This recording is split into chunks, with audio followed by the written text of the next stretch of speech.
Hi. Hey, congratulations on your new film, Pandemonium. Thank you very much. Thank you very much. So, That means you like you've seen it and you like it, right? yeah, I actually found it interesting. It made me think a lot about the movie, but we have to hear it from you is where the original idea came from for yourself. The very genesis actually of Pandemonium goes way back actually because it came from something that actually happened to me, an accident. I make a story short, but 20 years ago, 25 years ago, I actually drowned while I was surfing, and I went into a coma. And I woke up a few days later in a very white room. I didn't know where I was, and I really thought I was dead for a few minutes before a nurse came in inside of the room and explained to me that actually I was not. And but my mind took some few time to adjust because I really remembered myself being really down at the bottom of the ocean and taking my first breath of water, and I knew it was the end for me. And so I was when I woke up, I was really sure that I passed away actually, and happy end, I did not. But this is exactly this is really the root of the idea of Pandemonium is what about if you wake up at some point and you realize you're dead? Oh, wow. So how does this all translate into sort of the medical, physical, religious, heaven and hell concept for yourself?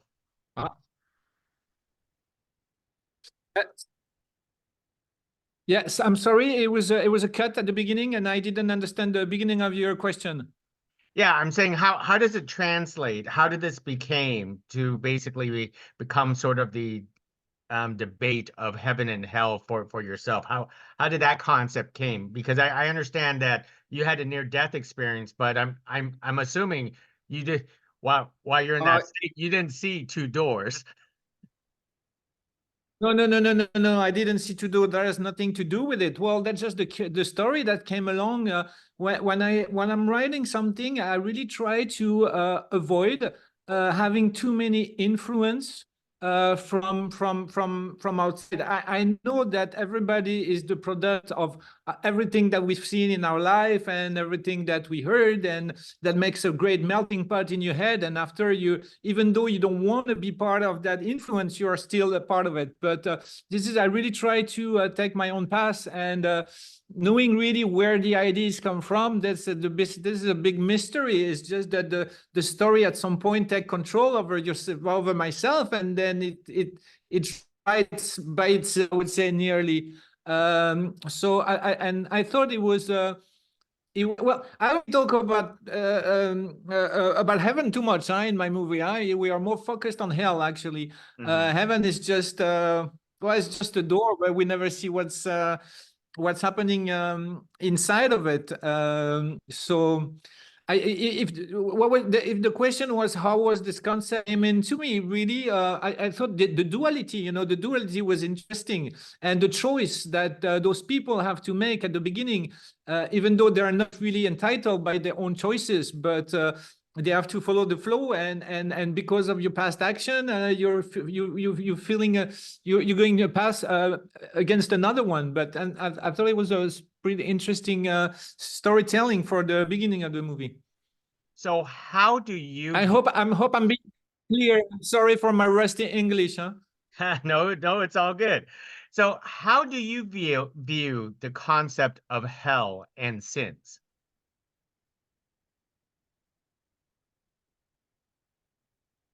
You want me to repeat that? How do I view the concept of hell and sins? Actually, yes, I'm sorry, I have a connection problem. Actually, I am not. I'm not a believer. I'm an agnostic person. So I feel I'm very entitled to I can play with it as much as I want, because it's not part of a dogma. that I have inside of me. But I'm playing with it also as a concept of a genre film, and I think hell is a very fun place, and not well, fun is not really the term, but a very interesting place in order to develop stories and in order to create an atmosphere at the same time. And it's a universe that you can really take, that you can make it your own, and then after you can do what inside of it, because there's no rules, and it's so great that you can be the inventors of your own rules and what's happening in hell. So I thought this is really the great background for creating a creative story. Yes. Now, of course, you for this feature film, you didn't create one story. You really create multiple stories for your for this film. Did you approach it as a bunch of Yes. short stories and you strung it together? No, I had to shot it separately because I was lacking money. Actually, it was a very that was a very independent film, and my budget was very scarce, and I didn't want to I didn't want it to be that it shows on screen. You know that the budget was small. I wanted to make a big movie with very visually big movie, you know, like I really enjoy the visual and I work very hard on it. But at the same time, yes, the budget was very scarce. So I didn't intend to make an anthology movie, but I had to be a little bit smart in order to think, well, I have a very, very little money and I want to make a feature film. And so I have to divide my shoot into separate parts. And from the beginning, the script was it was intended not to be an anthology, but you can say it is actually, but it's an anthology that has a line in between, you know, that just takes it, you know, wrap it up all together. It's not just three separate stories, really focusing on the story of Nathan that goes to hell and experience the pain through the pain of others. But we always come back to him. And so yes, so I didn't really take the project as three different films, but as a whole. Was it challenging for you to mix the filming style between, you know, CG backgrounds, green screen backgrounds, and actual physical sets? There was no green screen backgrounds, and there is no CGI except for that big creature that I have. And then, to be honest, that I'm not really happy about because that was not planned. Actually, I was supposed to shoot with a huge dog, and we got disconnected. Are you still here? I'm Yep, we're here. Yes, okay. Sorry about that. So I will take take it back. So yeah, so there is no green screen and very few noticeable actually CGI. So as I was saying, this big spider was a CGI, this big monster spider, but it was not planned at the beginning. So we were trying to work with a huge crazy dog, which was the guardian of the door of hell. And because it was so freezing and we had like 120 miles an hour wind, and that it was this, we were catching to this snowstorm. I mean, the dog was just panicking so much and we couldn't shoot with him. So I was left with myself with this is an empty shot, you know, so I had to fill it up. And to be honest, I'm not a big fan of CGI. I try to avoid it as much as I can. I like practical effect. I like vintage sort of style, and I'm not a fan at all of green screen, of CGI. I don't like it. So I was really forced actually on that shot to use it. But on the other one, we used actually a lot of CGI, but it was only for cleaning things. So I like CGI when you don't see it CGI. When you don't see it at all, then it's all good. And then that's the same because we were stuck on the top of that mountain and it got into this snowstorm, and we couldn't move the trucks anymore because everything was frozen. So I had some trucks on my shot, I had some cars on the shot, so everything that got erased. And so for that, CGI is just perfect. But for creating like a universe, if I can make it for real and if I can shoot it either in the studio or or naturally, I'd much rather do that and avoid CGI as much as I can. Then tell us about the makeup and the creature feature effects for your film, because it is astonishing to see Tony the Monster and the demons, on screen with your film. Yes, well, for Tony the Monster, I think I think on the on the Blu-ray edition, I think there's a little bonus, a little extra that explains really how we created Tony the Monster, and it really took a long time. And I had a very precise idea on what I wanted to do with him, because I wanted him to be a sort of scary and freaky, but at the same time a bit childish and lovable. I wanted really to have these two sides inside of him, and he had to reflect on his deformities as well. So I worked with Olivier Alfonso, which is for me one of the most talented, gifted guy that works in SFX in France, or in Europe. He just got the César, which is the French version of the Oscar for best SFX, and he's working on all these great films, and is really a super great talented artist. And so we worked together a lot. I drew some sketches, he drew some sketches back, and we had a lot of talks and conversation, and he started sculpting the things, and we really had a very close relationship into creating that monster and that prosthetic. Maybe, I don't know, but I think you can see it like right there, like somewhere. Yeah. Yeah. So it's, yeah. It was, I was very very nicely pleased with the result, of course, and but the creative process was quite intense in order to put it up. Wow. In the case, what about the demons at the end? Was that a similar process too with Tony the Monster? I'm gonna give you like a scoop, which I usually don't tell. But at that point, I really had no money at all, so I couldn't go back, even though it gave me like great price, to make Tony the Monster, and we because we were friends, but I was like super broke at that moment. And so I associate myself with a studio in I think they're in California, in LA, and it's. Damn, now I have a short memory loss, but I forget the name. But Basement Effects, yes. And they were creating those super great prosthetic that was not really custom made. It was like a series, but they were like so high class. So I bought two of them, and I worked on it actually. So I worked on the material that I had, and I changed it a little bit. We worked on it. We put some other stuff, some other makeup, and we changed the thing, and we readjusted to our own needs. And at the end, I think it's working quite well. And on top of it, we smoothed it up also with CGI. But I like sort of to erase the little the default, or the bad thing that you can see a little bit. But yeah, that's how it works. When you don't have too much money, then you need to have ideas, and you need to overcome the problems very, very quickly and effectively. Yes. Yes, you did. Yes, you did, and it looked amazing on film. Do Thank you. Would you categorize Pandemonium as a horror film to you, or would you say it's something else?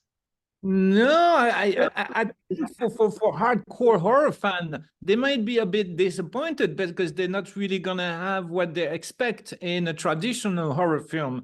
So to be honest, I don't really like to labelize my film, because they're always like sort of difficult to labelize, because they're having different aspects. You can say it's an horror film at some point, but it's also a drama. It can be like, there's a touch of humor also. I don't know if you got it, but well, that's what I intended to put also in that black universe. I wanted to have a little bit of light and a little bit of smile here and then. So it's really a mix of genre. And when I'm starting to write a story, I never tell myself, well, let's make a horror film, or let's make this kind of film. Let's just create a story, and we'll see what this story is all about at the end. And if people wants to labelize it, then well, up to them. But Yeah, yeah. Does that answer your question? It does. It does. Yeah, because when I was watching it, I was like, I don't think this could be labeled as a horror movie. It's much more like a philosophical drama in my sense. Worked for me. But I did catch some humor. Like one of the things that I caught, and I wanted to ask you is about the sandwiches, the red jam. And I saw that in multiple scenes in your film. Is that just your love of red jam Yeah. sandwiches? Yeah, I really like grenadine. Everybody's making fun of me because instead of buying a beer at the bar, I was drinking grenadine, and so everybody is always laughing at me. And I'm very cool with it. And this is my signature, grenadine. I love it so much, and strawberry toast also as well. So yeah, that comes from me, from my own taste. Most And excellent. no, I also think it's a symbol of childhood. It's a symbol of yeah, the taste that you like when you're very young, and and I thought that Tony the Monster is only a reflection of this little girl, and Tony the Monster is the little girl. Mhm. So he should be drinking, grenadine and eating strawberry toast, because that's what little girls like. And one more thing about the film.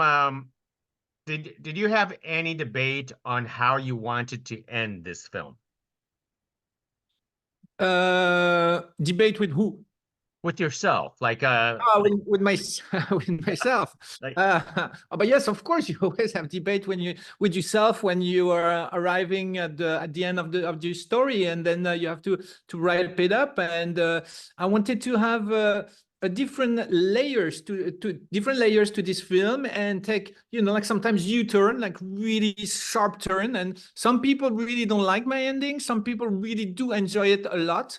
It's very clear, it's very antagonistic, and I think I wanted also to have a little bit of cartoonish violence, with that huge monster that bumping his face against the wall. And I thought also, yeah, it might be a fun way to end up with that climax, the little violence, or the climax of violence. And I also enjoyed the fact about having just to deal a little bit with that reincarnation kind of form. And so I thought it was an interesting way to end the film. And if I needed to do it again, I'll probably do the same.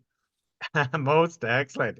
And before I go, I do have to ask, Quarks, was that a name you gave yourself? Uh, uh, qu- I'm having existentialist questioning with my name right at the moment, because that goes back a long time ago. I used to be a painter for 10 years, and I started working professionally as a painter in 1998 or 1999. This is like 25 or 26 years ago, and I was working in I was doing some exhibition in China, in Singapore, and in Indonesia a lot. And for my first exhibition, my gallerist told me, my real name is Alexandre Claudin. And she told me, that name sucks, because no Chinese buyer will ever understand and will never ever remember your name. So by tomorrow, just came up with a name, easy, simple, quick. And so, well, I came up with the name of Quarxx, but Quarxx just was supposed to fit me just for the time of this exhibition. But at this exhibition, I sold a lot of paintings, and I sold it quite nicely. So the name Quarxx just had a price tag on it. So after, it just stuck with me for the rest of my life, and everything that I do professionally or artistically, I go by the name of Quarxx. You know what? It works because it represents uniqueness, and unique is what sets you apart. And just like this, Thank you very much. so Quarks, thank you very much for carrying this conversation about Pandemonium. It is delightful. Everyone should check it out. Mainly because it makes you really think about certain things. Thank you. Well, it was a pleasure. It was a pleasure being with you, and being able to exchange about the film. Appreciate it next time. Thank you. Bye now.